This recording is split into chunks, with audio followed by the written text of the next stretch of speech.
Dunia balap motor seringkali tertidur di musim dingin. Namun di sebuah sudut sirkuit yang tertutup rapat, keheningan itu pecah oleh lengkingan mesin NSF 250R yang tidak biasa. Ada frekuensi yang berbeda, sebuah irama mesin yang dipaksa hingga batasnya oleh seseorang yang seharusnya belum memiliki hak untuk melakukannya. Di dalam padok, para mekanik senior Honda Tim Asia terdiam. Mereka melihat layar telemetri dengan dahi berkerut. Bukan karena kecepatannya yang tidak masuk akal, melainkan karena cara motor itu berperilaku di setiap tikungan. Ada sesuatu yang janggal, sesuatu yang seharusnya hanya dimiliki oleh para pembalap kelas berat di kelas utama. Banyak yang mengira bahwa transisi dari Asia ke panggung dunia akan memakan waktu bertahun-tahun untuk sekadar beradaptasi. Namun pemuda ini tidak datang untuk beradaptasi, dia datang untuk menulis ulang protokol. Nama Veda Ega Pratama mulai dibisikkan, bukan lagi sebagai harapan dari timur, melainkan sebagai ancaman nyata bagi kemapanan pembalap Eropa. Di balik pintu garasi yang tertutup setengah, atmosfer berubah dari sekadar latihan menjadi operasi militer yang sangat serius. Tidak ada yang menyangka bahwa apa yang akan terjadi setelah sesi pengujian itu akan mengguncang pondasi manajemen Honda secara global. Sebuah rahasia mulai terungkap, dan padok mulai membara sebelum lampu start pertama menyala. Veda Ega Pratama melangkah di jalur yang pernah dilalui banyak orang, namun berakhir dengan kegagalan. Menjadi pembalap Indonesia di panggung dunia bukan hanya soal mengejar trofi. Ini adalah tentang memikul ekspektasi dari 270 juta orang yang haus akan pahlawan. Tekanan ini seringkali menghancurkan karir sebelum benar-benar dimulai. Kita sering melihat pembalap berbakat layu di bawah sorotan kamera karena mereka gagal memisahkan antara ambisi pribadi dan beban nasional. Namun, di dalam garasi Honda Tim Asia, ada ketenangan yang menakutkan dari wajah Veda. Dia tidak terlihat seperti remaja yang sedang gugup menghadapi debut Moto3. Dia terlihat seperti seorang eksekutor yang sedang menunggu perintah. Dominasi mutlaknya di Asia Talent Cup tahun lalu, di mana ia memenangkan 9 dari 12 balapan, telah menciptakan standar yang hampir mustahil untuk diulang. Namun, Moto3 adalah meat grinder, sebuah penggiling daging yang tidak peduli seberapa besar namamu di negaramu sendiri. Di sini, setiap jengkal aspal diperebutkan dengan nyawa.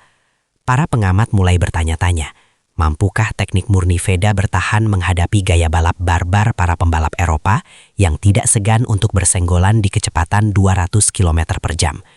Jawabannya mulai terlihat ketika Veda melakukan sesuatu yang membuat para mekanik Jepang saling berpandangan. Ada sebuah detail yang selama ini disembunyikan dari publik, sebuah teknik yang hanya bisa dilakukan jika saraf dan instingmu sudah menyatu dengan besi dan oli. Dalam dunia balap motor modern, ban adalah segalanya. Kehilangan cengkeraman berarti bencana. Namun bagi Veda, kehilangan cengkeraman ban belakang adalah sebuah alat. Di sesi latihan terbaru, sensor telemetri menunjukkan grafik yang aneh di setiap titik masuk tikungan. Ban belakang Veda tidak mengikuti jalur ban depan. Ia meluncur, menari di atas aspal dengan sudut yang sangat presisi. Ini adalah rear wheel sliding. Teknik tingkat tinggi yang biasanya hanya kita lihat di tangan Marc Marquez atau Casey Stoner. Di kelas Moto3 yang memiliki tenaga mesin terbatas, teknik ini dianggap sangat berisiko karena jika salah sedikit saja, momentum akan hilang. Atau lebih buruk, pembalap akan terlempar ke udara dalam sebuah high side yang fatal. Tapi Veda melakukannya dengan keanggunan seorang penari balet. Dia sengaja membiarkan ban belakang sedikit meluncur untuk membantu motor berputar lebih cepat, memungkinkan dia untuk menegakkan motor lebih awal dan mendapatkan traksi maksimal saat keluar tikungan. Ini bukan sekedar gaya-gayaan untuk kamera, ini adalah efisiensi yang mematikan. Beberapa mekanik internal bahkan membisikkan bahwa kontrol ban belakang Veda menyerupai pembalap yang sudah menghabiskan 10 tahun di kelas Moto2. Bagaimana mungkin seorang debutan memiliki sensitivitas setajam itu? Rumor mulai menyebar di antara tim rival. Apakah Honda telah menemukan berlian mentah yang selama ini mereka cari untuk menggantikan kekosongan tahta pasca era kejayaan mereka memudar? Dan yang membuat semuanya semakin panas adalah reaksi dari para petinggi tim yang biasanya sangat tertutup. Di MotoGP, sponsor bukan sekedar tempelan stiker. Itu adalah bentuk pengakuan kasta. Ketika Arai, produsen helm legendaris asal Jepang yang dikenal sangat konservatif dan selektif, memutuskan untuk memberikan kontrak fantastis kepada Veda, Paddock langsung terdiam. Arai tidak mengejar jumlah pengikut di media sosial. Mereka mengejar kualitas teknis. Nama-nama seperti Dani Pedrosa dan Maverick Vinales adalah standar mereka. Dengan masuknya Veda ke dalam lingkaran elit Arai Riders, industri balap global mengirimkan pesan yang jelas. Veda bukan lagi aset domestik Indonesia, dia adalah proyek mercusuar Jepang. Dukungan finansial dan teknis yang mengalir bukan hanya soal uang, tapi soal akses. Musim pertama adalah tentang bertahan hidup dan mengenal sirkuit. Tapi dengan dukungan global yang begitu masif, ekspektasi terhadap Veda melonjak ke tingkat yang membahayakan. Namun, di balik kemewahan sponsor itu, ada ketegangan politik di dalam manajemen. Apakah Veda dipersiapkan untuk jalur cepat menuju MotoGP, melompati rekan-rekan setimnya yang lebih senior? Hiroshi Aoyama, manajer tim sekaligus juara dunia terakhir dari Jepang, dikenal sebagai sosok yang dingin dan perfeksionis. Dia telah melihat ratusan pembalap muda datang dan pergi.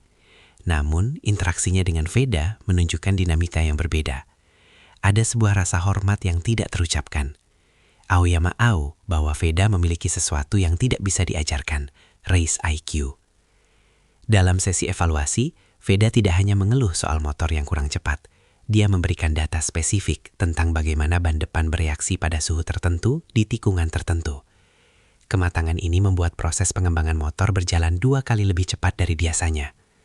Namun, kedekatan ini menciptakan gesekan di dalam garasi. Pembalap senior lainnya mulai merasakan tekanan. Ketika seorang rookie mendapatkan perhatian lebih dari tim teknis, harmoni di dalam pedok mulai retak. Ada desas-desus tentang ketidakpuasan dari sisi lain garasi, di mana beberapa kru merasa bahwa anak emas baru ini mendapatkan perlakuan istimewa. Persaingan internal inilah yang seringkali menjadi awal dari kehancuran sebuah tim. Sementara dunia luar melihat senyuman di depan kamera, di balik pintu tertutup, tensi antara mekanik mulai memuncak. Semua orang ingin menjadi bagian dari sejarah Veda, tapi tidak semua orang siap menerima kenyataan bahwa pemuda ini mungkin memang lebih baik dari mereka. Kita harus jujur, seberapapun hebatnya teknik sliding Veda, sirkuit Eropa tidak akan memberikan karpet merah. Moto3 adalah kelas di mana bakat murni seringkali dikalahkan oleh keberanian yang nekat. Pembalap-pembalap Spanyol dan Italia tumbuh besar dengan saling sikut di setiap sesi latihan. Mereka tidak akan terkesan dengan kontrak arai atau teknik tingkat tinggi Veda. Bagi mereka, Veda adalah target yang harus dijatuhkan. Tantangan terbesar bagi Veda bukanlah kecepatan satu putaran, melainkan bagaimana dia mengelola agresi di tengah kerumunan 30 pembalap yang semuanya haus akan kemenangan. Banyak pembalap berbakat dari Asia yang hancur mentalnya setelah mengalami beberapa benturan keras di lintasan. Mereka yang terbiasa mendominasi di depan seringkali gagap saat harus bertarung di posisi tengah yang kacau. Beberapa pengamat senior memperingatkan bahwa The Little Veda harus segera menanggalkan citra santunnya jika ingin bertahan. Dia harus berubah menjadi predator.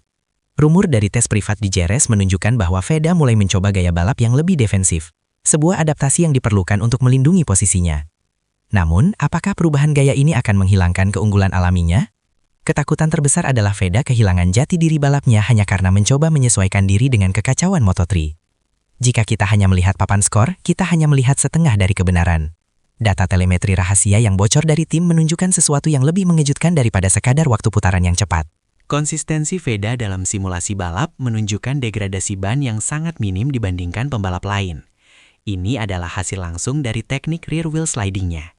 Dengan memutar motor menggunakan ban belakang, dia sebenarnya mengurangi beban pada ban depan, yang biasanya menjadi masalah utama di Moto3 saat balapan memasuki lap-lap akhir. Secara teknis, Veda sedang melakukan manajemen ban kelas MotoGP di atas Moto3. Ini adalah anomali. Para insinyur di HRC, Honda Racing Corporation, dikabarkan mulai memantau Veda secara langsung melalui data satelit di setiap sesi. Mereka mencari bukti apakah stabilitas ini adalah keberuntungan atau sebuah metodologi baru. Jika ini terbukti konsisten, Veda bukan hanya sedang balapan, dia sedang melakukan revolusi teknis di kelas ringan. Namun, rahasia ini tidak akan bertahan lama.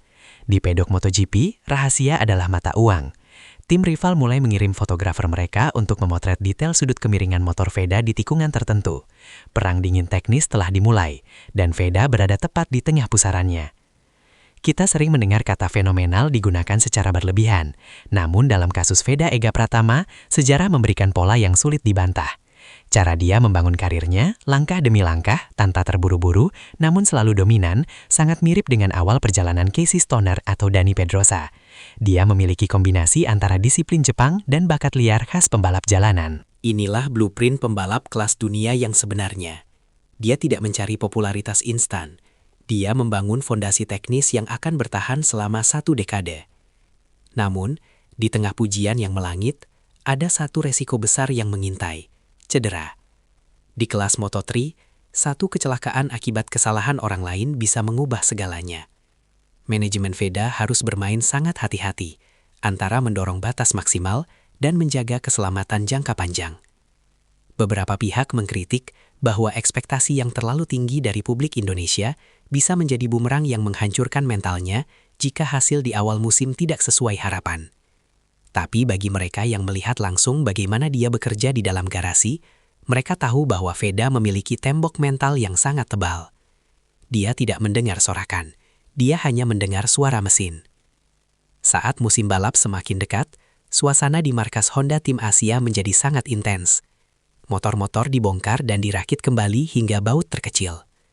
VEDA menghabiskan waktu berjam-jam di ruang simulator dan mempelajari rekaman video balapan tahun-tahun sebelumnya. Tidak ada senyuman lagi, fokusnya telah beralih sepenuhnya ke mode tempur. Sponsor internasional sudah memberikan investasi mereka, tim sudah memberikan motor terbaik, dan jutaan pasang mata sudah menunggu di depan layar. Semua elemen sudah tersedia untuk sebuah ledakan besar. Namun, ada satu detail kecil yang tertangkap oleh kamera pengawas di pit lane pada tes terakhir. VEDA terlihat berbicara serius dengan kepala mekaniknya, menunjuk ke arah ban belakang dengan ekspresi yang belum pernah terlihat sebelumnya, sebuah campuran antara frustasi dan tekad.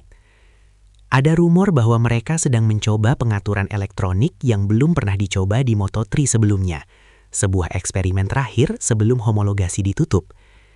Jika eksperimen ini berhasil, VEDA akan memulai balapan pertama dengan keunggulan teknis yang tidak dimiliki siapapun. Tapi jika gagal, dia bisa memulai debutnya dengan bencana. Resiko inilah yang membuat seluruh pedok menahan napas. VEDA Ega Pratama bukan hanya seorang pembalap yang kebetulan cepat. Dia adalah representasi dari pergeseran kekuatan balap motor dunia. Era di mana pembalap Asia hanya dianggap sebagai pelengkap grid telah berakhir. Dengan teknik sliding yang berani, kecerdasan taktis yang matang, dan dukungan industri global, VEDA sedang membuka gerbang bagi generasi baru. Dia tidak datang ke Moto3 untuk belajar dari para juara. Dia datang untuk menunjukkan kepada mereka bahwa standar baru telah tiba. Saat dia menurunkan visor helmnya di grid start nanti, dia tidak akan melihat bendera merah putih atau logo sponsor. Dia hanya akan melihat tikungan pertama. Dan di tikungan itulah dunia akan melihat apakah The Little VEDA adalah sekadar mitos atau awal dari sebuah dinasti baru yang akan menguasai MotoGP di masa depan. Perjalanan ini baru saja dimulai, tapi aroma kemenangan sudah tercium dari kejauhan. Dunia tidak lagi bertanya siapa VEDA Ega Pratama. Mereka sekarang bertanya, seberapa cepat dia bisa menjadi juara dunia? Karena di balik sorotan kamera malam itu, satu hal sudah pasti, Padak tidak akan pernah sama lagi setelah dia melintas.